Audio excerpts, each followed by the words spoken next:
ओम नमो भगवते वासुदेवाय.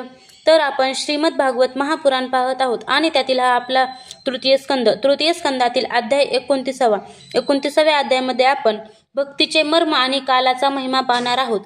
देवहूतीने विचारले, प्रभो, प्रकृती पुरुष आणि महतत्वादींचे जे लक्षण संख्याशास्त्रात सांगितले आहे, तसेच ज्या शास्त्राने त्यांचे वास्तविक स्वरूप वेगवेगळे जाणले जाते आणि भक्तियोग हेच ज्याचे प्रयोजन सांगितले जाते, ते शास्त्र आपण मला कथन केले.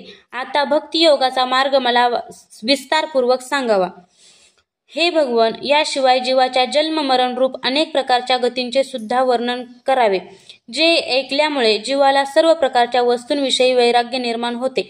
तसेच ज्याच्या भयामुळे लोक शुभ कर्माला प्रवृत्त होतात आणि जो ब्रह्मादिकांहूनही श्रेष्ठ आहे, त्या सर्व समर्थ अशा काळाचे स्वरूपही आपण मला सांगावे. ज्ञानदृष्टी लुप्त झाल्यामुळे देहादी मिथ्या वस्तूंमध्ये ज्याला आत्माभिमान झाला आहे, तसेच बुद्धी कर्मासक्त राहिल्या कारणाने अत्यंत श्रम घेऊनही जे पुष्कळ काळापासून अपार अंधकारमय अशा संसारात निद्रिस्त झाले आहेत, त्यांना जागविण्यासाठी आपण जणू योग प्रकाशक सूर्यच प्रकट झाला आहात.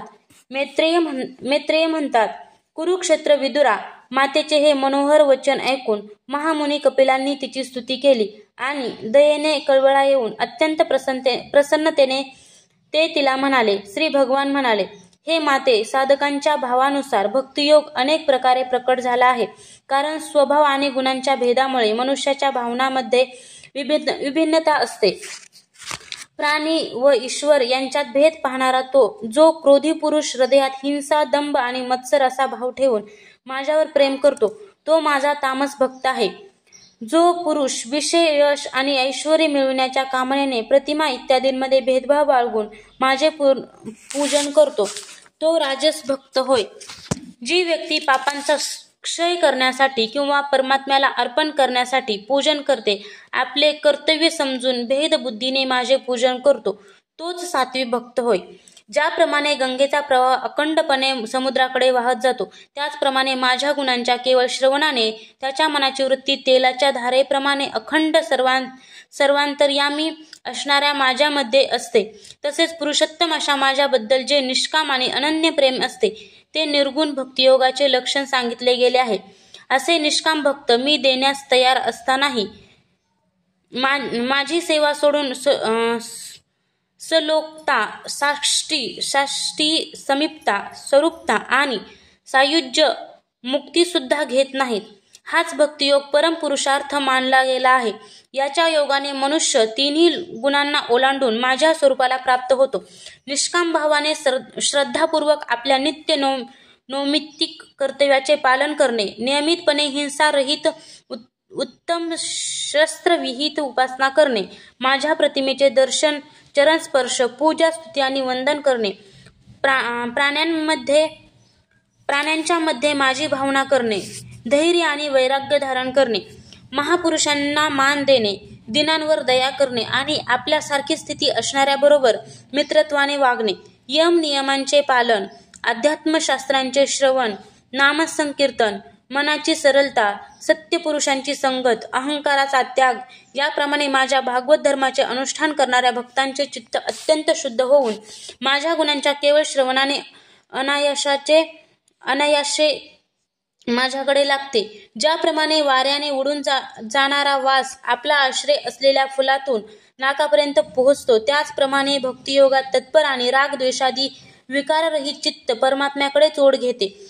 मी आत्मरूपाने सर्व जीवांमध्ये राहतो. त्या मज परमात्म्याचा अनादर करून जे प्रतिमा रूपातच माझी पूजा करतात, त्याची मी पूजा म्हणजे केवळ देखावा होय.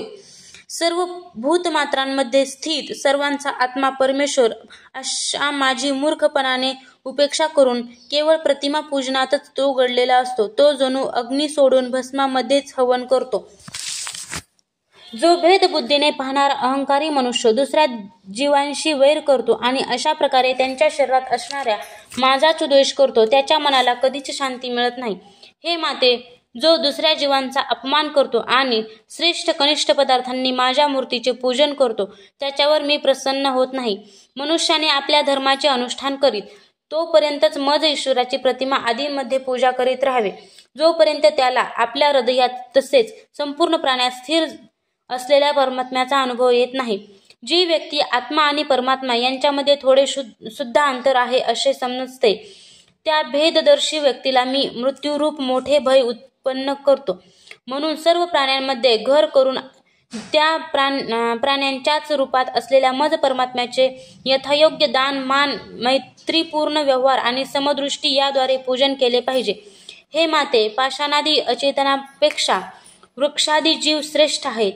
त्यांच्यापेक्षा श्वास घेणारे प्राणी श्रेष्ठ आहेत. त्यात सुद्धा मन असणारे प्राणी उत्तम आणि त्यांच्याही पेक्षा इंद्रिय वृत्तींनी युक्त प्राणी श्रेष्ठ होत. इंद्रिय वृत्तीयुक्त प्राण्यांमध्ये सुद्धा केवळ स्पर्शाचा अनुभव करणाऱ्यापेक्षा रसाने ग्रहण करू शकणारे मासे वगैरे उत्कृष्ट आहेत. तसेच रसवेत्यांपेक्षा गंधाचा अनुभव घेणारे ब्रह्मर आदी आणि गंध ग्रहण करणाऱ्यापेक्षा सुद्धा शब्द ग्रहण करणारे श्रेष्ठ आहेत. त्यांच्याही पेक्षा रूपाचा अनुभव घेणारे कावळे इत्यादी उत्तम आहेत. त्यांच्यापेक्षा ज्यांना तोंडामध्ये वर खाली दोन्ही बाजूस दात असतात ते जीव श्रेष्ठ आहेत. त्यांच्यामध्ये सुद्धा पाय नसणाऱ्यांपेक्षा पुष्कळ पाय असणारे श्रेष्ठ आहेत. तसेच पुष्कळ पाय असणाऱ्यांपेक्षा 4 पाय असणारे आणि 4 पाय असणाऱ्यांपेक्षा सुद्धा 2 पाय असणारा मनुष्य श्रेष्ठ आहे. मनुष्यामध्ये सुद्धा 4 वर्ण श्रेष्ठ आहेत, ज्यामध्ये सुद्धा ब्राह्मण श्रेष्ठ आहेत. ब्राह्मणांमध्येही वेद म्हणणारा उत्तम होय आणि वेद म्हणणाऱ्यामध्ये सुद्धा वेदांचा अर्थ सांगणारा श्रेष्ठ आहे. अर्थ जाणणाऱ्यापेक्षा संशय निवृत्ती करणारा श्रेष्ठ आहे. त्यापेक्षा वर्णाश्रमानुसार कर्म करणारा श्रेष्ठ होय. त्याच्यापेक्षा आस सोडून आपल्या धर्माचे निष्काम भावाने आचरण करणारा श्रेष्ठ आहे. त्यांच्याही पेक्षा जो आपली सर्व कर्मे, त्यांची फले तसेच आपले शरीरही मला अर्पण करून आत्मा परमात्म्यात भेद न मानता माझी उपासना करतो, तो श्रेष्ठ आहे. आशा करते पण मनुष्य जोडणाऱ्या समदर्शी पुरुषांपेक्षा मला दुसरा कोणी श्रेष्ठ मनुष्य दिसत नाही. म्हणून जीवरूप आपल्या संशयाने साक्षात भगवंतच सर्वांमध्ये राहत आहेत असे मानून सर्व प्राण्यांना मोठ्या आदराने मनाने नमस्कार करावा. हे माते, मी तुला असा हा भक्तियोग आणि अष्टांग योग सांगितला.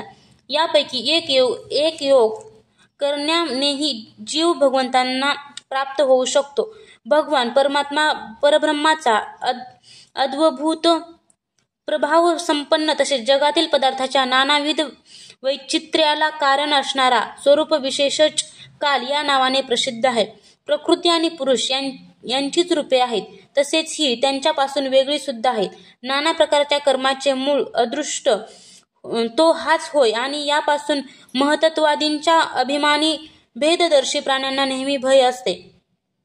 जो सर्वांचा आश्रय असल्या कारणाने सर्व प्राण्यांमध्ये प्रविष्ट होऊन भूतांच्या द्वारेच त्यांचा संहार करतो, तो जग चालविणाऱ्या ब्रह्मदेवादिकांचाही प्रभू भगवान कालच यज्ञांचे फळ देणारा विष्णू होय. हा काल कोणाचा मित्र नाही, कोणाचा शत्रू नाही आणि कोणाचा सगा सोयराही नाही. हा नेहमी सावध राहतो आणि आपल्या स्वरूपभूत अशा श्री भगवंतांचे विस्मरण होऊन भोगरूपी प्रमादात पडलेल्या प्राण्यांवर आक्रमण करून त्यांचा संहार करतो. याच्या भीतीनेच वारा वाहतो, याच्या भयानेच सूर्य तापतो, याच्या भयाने चंद्र वर्षाव करतो आणि याच्याच भयाने तारे चमकतात. याच्या भयानेच वनस्पती, वेली इत्यादी योग्य वेळी फुले फळे धारण करतात. याच्याच भीतीने नद्या वाहतात आणि समुद्र किनाऱ्याच्या बाहेर जात नाहीत. याच्या भयाने अग्नी प्रज्वलित होतो आणि पर्वतासह पृथ्वी पाण्यात बुडत नाही. याच्याच आज्ञेनेच प्रकाश जिवंत प्राण्यांना अवकाश देते आणि महतत्व अहंकार रूप शरीराचा 7 अवर्णांनी युक्त अशा ब्रह्मांडाच्या रूपाने विस्तार करते. या कालाच्या भयाने सत्वादी गुणांचे अभिमानी विष्णू आदी देव ज्यांच्या अधीन हे सर्व चराचर जग आहे, आपल्या जगत रचना इत्यादी कार्यात युग क्रमानुसार तत्पर असतात. अविनाशी काल स्वतः अनादी परंतु दुसऱ्यांना उत्पन्न करणारा आहे, तसेच स्वतः अनंत असूनही दुसऱ्यांचा अंत करणारा आहे.